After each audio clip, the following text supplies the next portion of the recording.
Pemerintah Amerika Serikat mengklaim telah meraih keberhasilan besar dengan menghancurkan program nuklir Iran melalui serangan udara besar-besaran ke 3 fasilitas utama, Fordow, Natanz, dan Isfahan.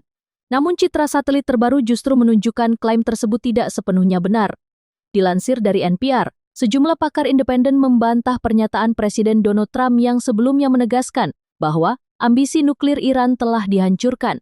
Jeffrey Lewis, profesor di Middlebury Institute of International Studies di Monterey, yang selama bertahun-tahun memantau program nuklir Iran, menilai serangan Amerika Serikat tersebut tidak tuntas.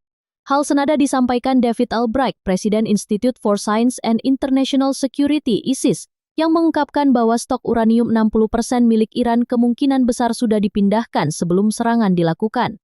Berdasarkan data Badan Energi Atom Internasional (IAEA), Iran saat ini memiliki lebih dari 400 kg uranium-235 dengan tingkat pengayaan 60%, cukup untuk membuat sekitar 10 bom nuklir apabila disempurnakan hingga level senjata. Citra satelit komersial dari Maxar Technologies bertanggal 19-20 Juni atau 3 hari sebelum pengeboman menunjukkan aktivitas mencurigakan di Fordow. Foto memperlihatkan barisan panjang truk dan alat berat yang diduga menutup terowongan utama dan memindahkan muatan dari dalam fasilitas yang terletak sekitar 80 meter di bawah permukaan lereng gunung.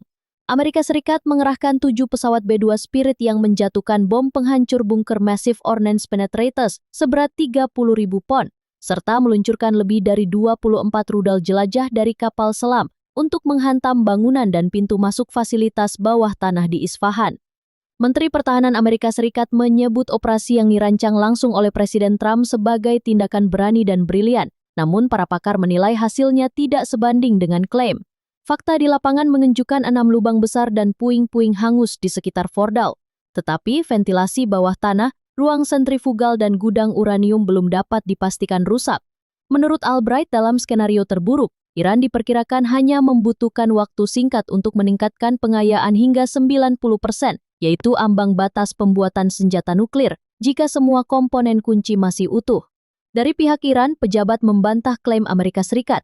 Anggota Parlemen Iran, Manan Raisi, yang mewakili kota suci Qom dekat Fordow, menegaskan bahwa serangan Amerika Serikat cukup dangkal dan tidak menyebabkan kerusakan serius pada fasilitas nuklir. Ia juga memastikan tidak ada laporan korban jiwa akibat serangan B-2 Spirit tersebut.